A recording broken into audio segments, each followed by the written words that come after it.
On se retrouve aujourd'hui pour un mini-sode qui va être un format un petit peu différent de ce qu'on fait d'habitude pour répondre à une question qui nous a été posée sur Instagram. Je suis toujours accompagnée de Jérémy.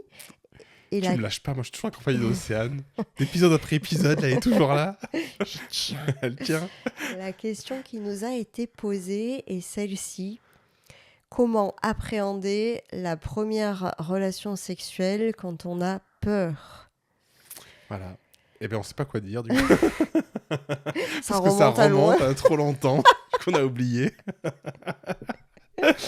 Donc voilà, faites comme vous pouvez.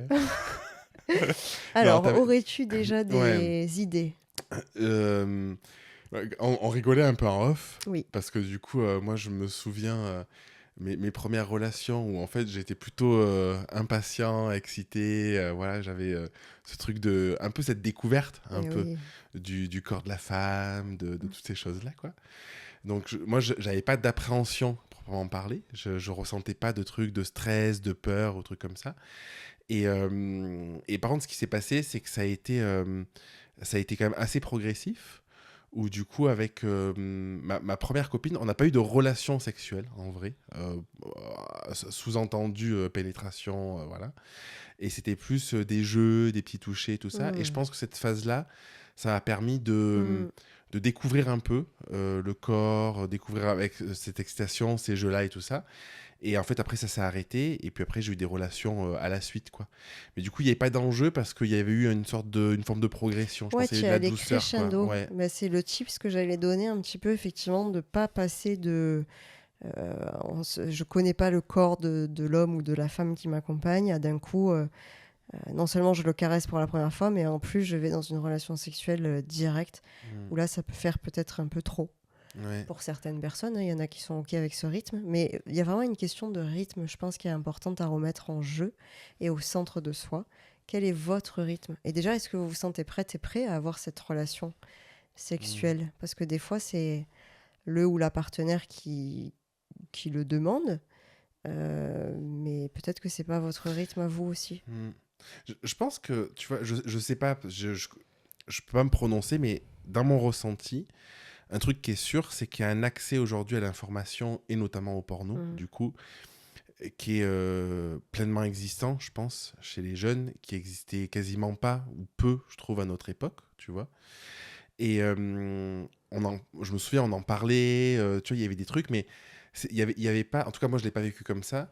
Il n'y avait pas ce truc de, ah, en fait, tu as déjà peut-être regardé 15 vidéos porno, et du coup, tu as un enjeu à la Mm. performance ou à être alors que tu as 14, 15, 20 ans, je sais pas quel âge la personne qui posait la question avait, tu vois.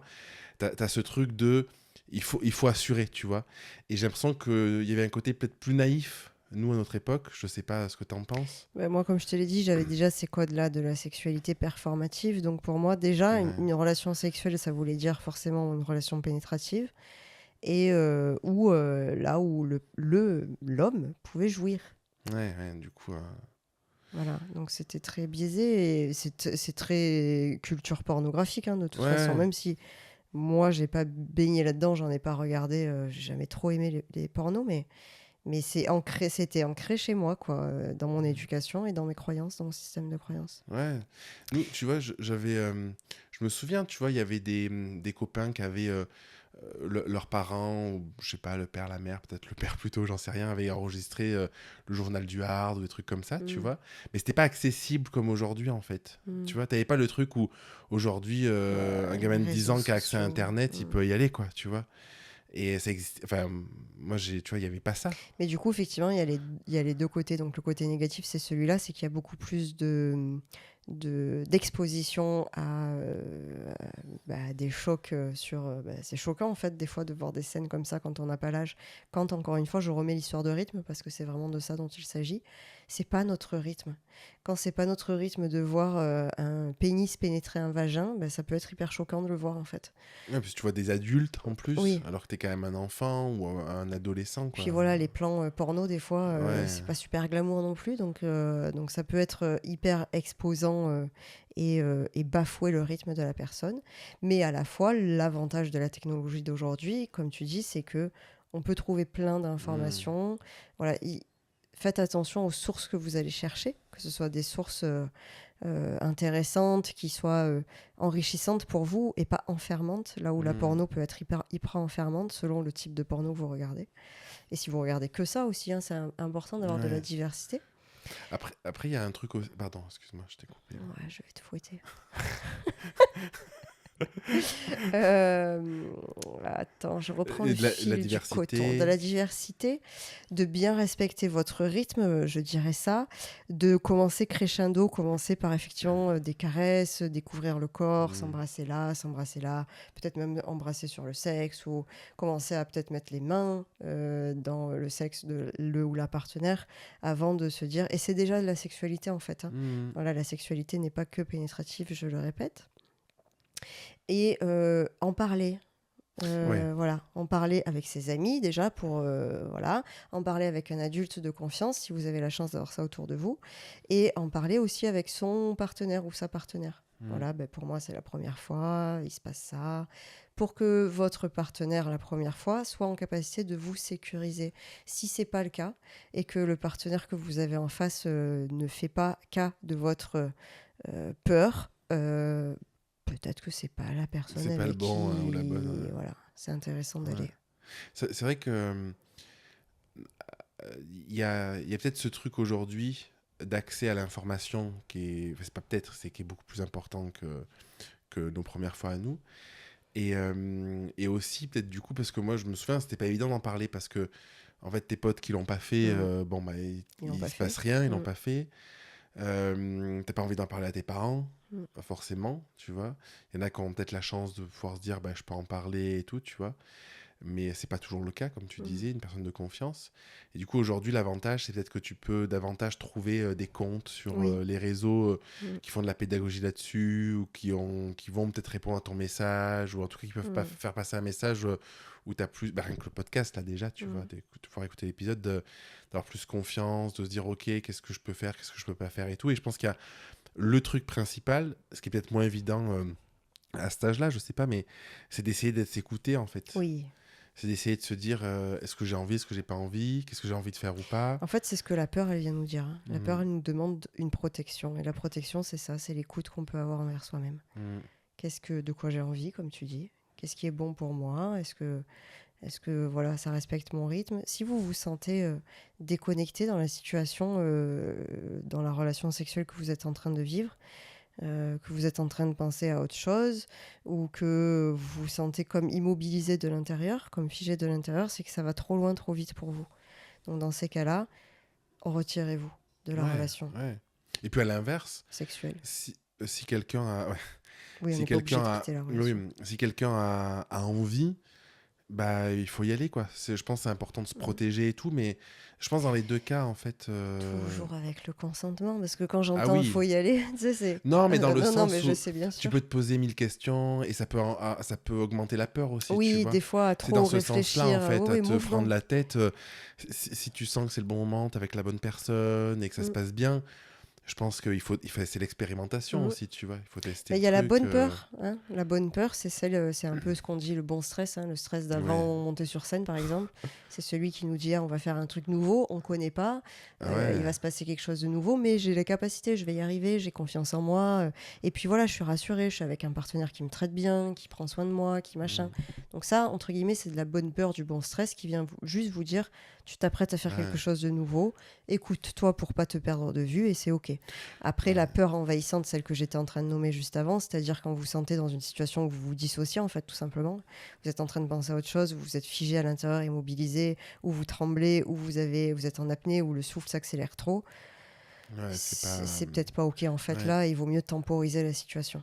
Surtout que j'ai l'impression que c'est quand même un événement important dans une vie, cette première fois, tu vois. Et je pense que si ça se passe pas bien ou quoi, ça peut laisser des belles séquelles aussi, quoi. Tout à fait. Donc, c'est très important, même si fondamentalement ça va pas changer de j'ai pas connu le sexe, d'un coup j'ai connu le sexe, vous allez pas vous réveiller fondamentalement différente ou différent. Mais effectivement, c'est une expérience marquante. Et tout à l'heure, on disait dans un épisode précédent, la petite enfance qui vient se renforcer négativement ou positivement à l'adolescence. Mm. Et en général, c'est à l'adolescence qu'on a une expérience Ouais, sexuelle. ouais. Et ben, ça y joue aussi vachement. Ouais. Donc, c'est ne pas apprendre avec des pincettes, ne pas minimiser Mm. et vraiment choisir le ou la partenaire qui vous va bien, dans un temps qui est le vôtre, dans un rythme qui est le vôtre, quelqu'un qui est en capacité d'être à l'écoute, qui va pas rigoler, qui va pas rire de vos fragilités, de vos peurs ou quoi que ce soit. Voilà. Oui, parce que selon l'âge, je vois là au collège, là, il y a Ça quand vole même... pas haut, ouais. Ouais, il y a quand même les mecs qui sont quand même...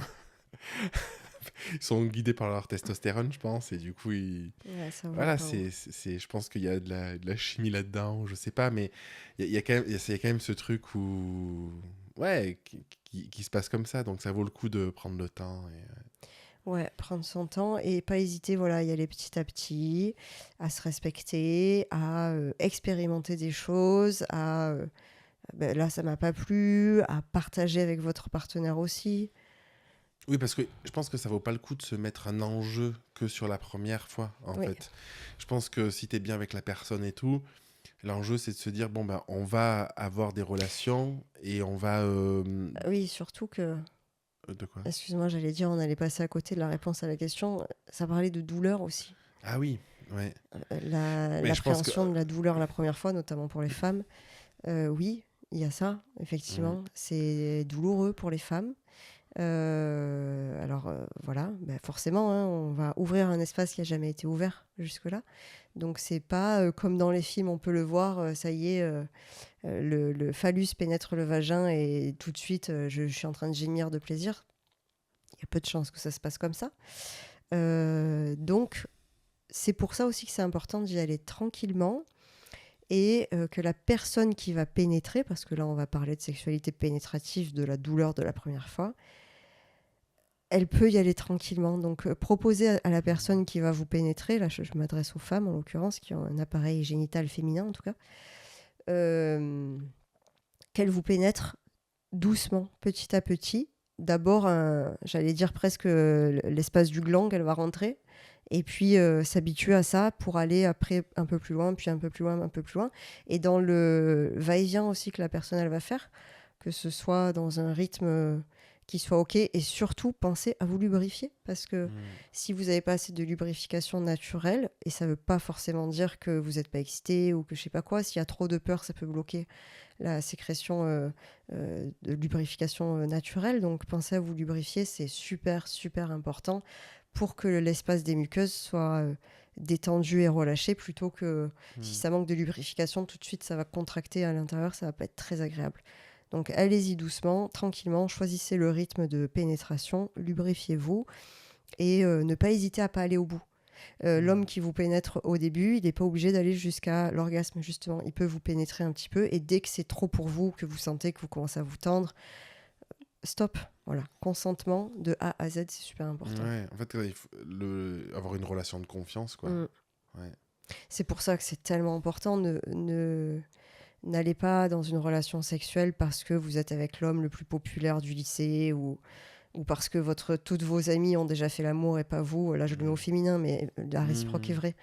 Faites-le parce que vous, c'est votre rythme et c'est OK pour vous et c'est Mm. votre moment. Pas parce que va-t-on dire de moi Ouais, ou... qu'est-ce qui va se passer Voilà, ouais. c'est bon, lâchez tout ça, on s'en fout. Vous avez toute la vie pour grandir. Par contre, là, ce qui va se passer là, c'est de la sécurité ou de l'insécurité qui Mm. va peser lourd dans votre vie à vous. Bah, c'est pas mal, hein, Mm. pour ce mini-isode. Mini-zode, on va s'arrêter là. Merci de votre écoute. Ouais, merci comme toujours. N'hésitez pas à vous abonner sur YouTube si vous n'êtes pas abonné pour nous voir nos petites têtes. Sur la plateforme de podcast de votre choix. Vous pouvez, si ça vous dit, mettre un 5 étoiles aussi, ça nous fait plaisir. Et puis on vous dit à chaque fois de mettre un petit commentaire, ou en tout cas de nous partager peut-être votre ressenti sur les épisodes ou Mm. les sujets qui vous intéressent. Ça nous aide à préparer les futurs épisodes, donc c'est avec grand plaisir aussi. Puis on vous dit à dans 2 semaines du À coup. bientôt. À bientôt.